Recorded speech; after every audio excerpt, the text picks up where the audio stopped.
इस वानर का नाम सुनते ही छिप जाता था। रावण रामायण में रावण बेहद बलशाली बताया है, इतना शक्तिशाली कि राक्षस ही नहीं उससे देवता भी डरते थे, लेकिन खुद रावण किससे डरता था? रामायण के मुताबिक रावण एक वानर से बेहद डरता था। उसका नाम सुनते ही वह डरकर छिप भी जाता था। लेकिन ये वानर हनुमान जी नहीं थे, ये वानर बाली था, जो सुग्रीव का बड़ा भाई और किष्किंधा का राजा था। रामायण में बाली को सबसे शक्तिशाली योद्धा बताया गया है। बाली देवराज इंद्र का पुत्र था, जिसे ब्रह्मा जी ने यह वरदान दिया था कि बाली से आमने सामने लड़ने वाले योद्धा की आदि शक्ति उसमें समा जाती थी। दुश्मन की आदि शक्ति छीन लेने के इस वरदान की बदौलत ही बाली उस समय ब्रह्मांड का सबसे शक्तिशाली और अजेय योद्धा बन गया था। रावण भी नाभि में अमृत होने के चलते अजेय था, इससे उसमें घमंड था। रावण को बाली के बारे में पता चला तो उसने उसे युद्ध की चुनौती दे दी।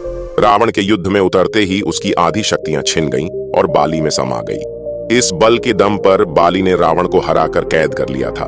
रामायण के मुताबिक बाली ने रावण का वध नहीं किया, बल्कि उसे कैद में रखकर हर दिन अपमान करने लगा, जिससे रावण ने उससे माफी मांगी। दावा है कि रावण के माफी मांगने पर भी बाली उसे 6 महीने तक अपनी बगल में दबाकर घूमता रहा।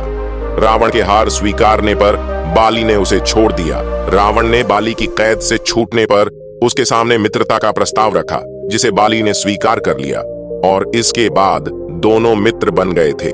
बाली ने ताकत के इस घमंड में चूर होकर अपने छोटे भाई सुग्रीव से किष्किंधा का राज्य और उसकी पत्नी को छीनकर उसे निकाल दिया था।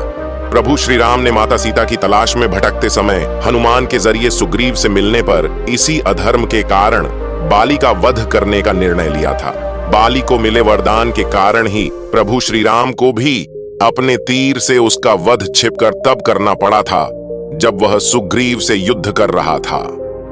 अगर वीडियो अच्छी लगी हो तो चैनल को सब्सक्राइब करना और कमेंट में जय श्री राम लिखना ना भूलें।